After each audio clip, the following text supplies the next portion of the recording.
Bismillahirrahmanirrahim. Assalamualaikum warahmatullahi wabarakatuh.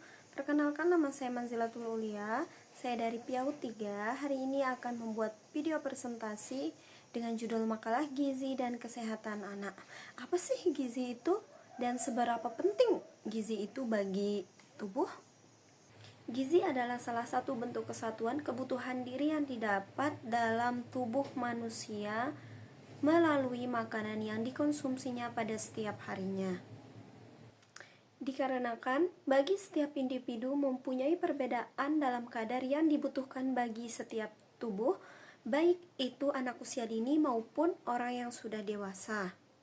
Menurut Al-Matsir, pemenuhan asupan gizi yang sesuai dengan kebutuhan pemenuhan merupakan acuan yang distruktur dan juga termasuk dalam persyaratan dalam membangun SDA atau sumber daya manusia. Menurut Hidayat, nutrisi yang diberikan pada asupan makanan sangatlah berpengaruh terhadap tubuh anak, utamanya dalam membantu proses perkembangan dan juga pertumbuhan, dan juga dapat mencegah jika terjadinya penyakit yang akan diakibatkan dari kurangnya nutrisi pada tubuh anak. Dan juga pada hakikatnya, makanan anak sama dengan makanan orang dewasa. Keduanya harus memiliki gizi yang seimbang. Gizi yang seimbang sangat diperlukan bagi tumbuh kembang anak karena pada masa ini terjadi pertumbuhan yang sangat amat cepat. Anak-anak yang tidak memperoleh asupan gizi yang seimbang karena pola makan yang buruk akan terjadi malnutrisi yang akan menyebabkan imunitas anak berkurang, perkembangan dan juga pertumbuhannya akan terhambat, sehingga anak tidak dapat tumbuh dan juga berkembang secara optimal sesuai tahap usianya. Yang kedua adalah faktor gangguan pada anak usia dini. Faktor penyebab terganggunya kesehatan anak usia dini. Yang pertama adalah penyebab langsung.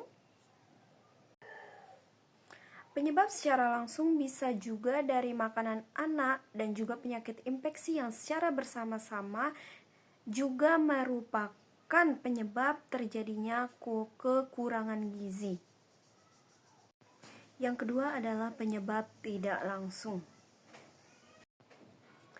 Menurut Green, perilaku kesehatan meliputi 3 faktor utama, yaitu faktor yang pertama adalah faktor yang mempermudah, dan yang kedua adalah faktor pendorong, dan yang ketiga adalah faktor penguat. Yang ketiga adalah mengenali dan menangani gangguan kesehatan pada anak usia dini. Malnutrisi dapat menyebabkan masalah pada anak, termasuk ke dalam kasus ringan seperti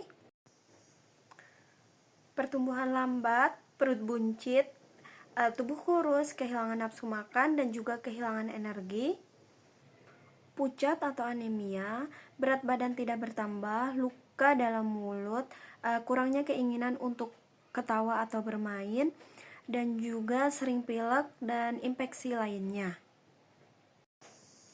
Beberapa masalah gangguan kesehatan pada anak usia dini. Yang pertama adalah gangguan psikis. Beberapa gangguan psikis di sini adalah gangguan emosi, gangguan belajar, sosial, dan juga umum. Yang kedua adalah gangguan perilaku, di mana anak-anak berperilaku yang tidak sopan, suka mencuri, berbohong, ataupun perilaku yang terkesan negatif. Yang ketiga adalah gangguan tidur, di mana orang tua diharuskan untuk mendorong anaknya untuk memiliki waktu tidur yang tepat waktu setiap harinya. Yang keempat adalah gangguan kecemasan, dan yang kelima adalah diare dan disentri. Yang keenam adalah demam, dan yang ketujuh adalah kejang. Yang kedelapan adalah meningitis, dan yang kesembilan adalah anemia.